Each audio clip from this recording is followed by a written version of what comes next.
All right, I've heard this word contingencies. I know it's in the contract. My contract is contingent. What is a contingency, and what do I need to know as the seller? Well, a contingency is something else is dependent upon, something subject to another thing happening or some fulfillment of something else happening. And when you enter an offer situation and there's contingencies, another way to look at it is they will buy your house only if. So only if these things fall into place that, like they're assuming, are they going to perform on that contract. So does my contract, how do I know if I have contingencies in my contract as the seller? Well, typically you do.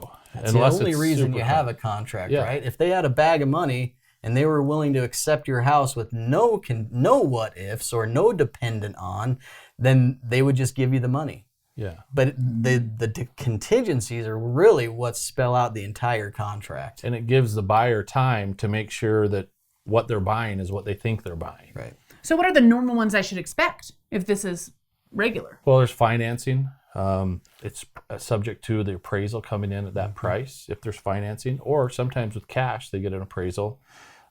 Subject to title being clean, subject to the inspection within that time period. Subject to the close date. That's right. Closing when they said they would. So with these contingencies, in what situation would they get if they back out, would they get their earnest money back? Well, if they've met the wording of that contingency, then they said, guess what? I want to buy it only if, and only if just failed. So it didn't happen. I'm out of the contract and I get my earnest money back. Can this happen all the way up to closing? Depends on the contingency. Yeah. With an inspection, typically you only have so many days to do that and complete it.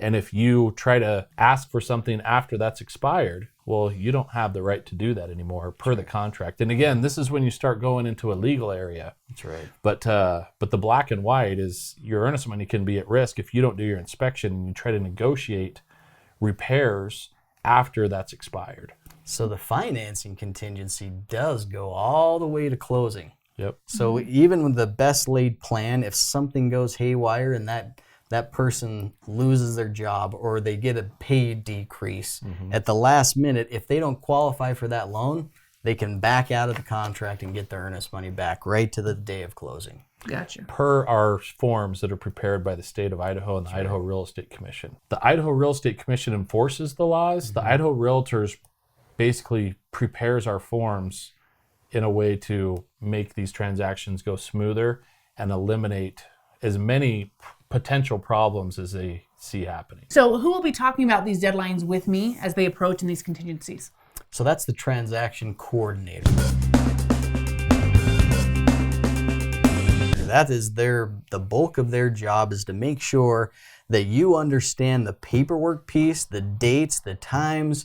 They're going to be in constant communication with you to make sure we hit those deadlines, and the other party is meeting the deadlines based on what they committed to do. Excellent. Excellent.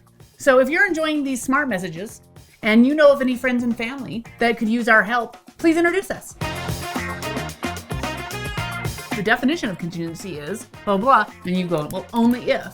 I'll buy this only if. I think I know what to do, Jessica.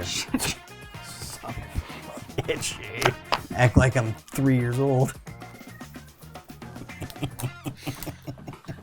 I'm so done with this video session. I'm just getting started. Your necklace is on the outside. Oh, it sure is.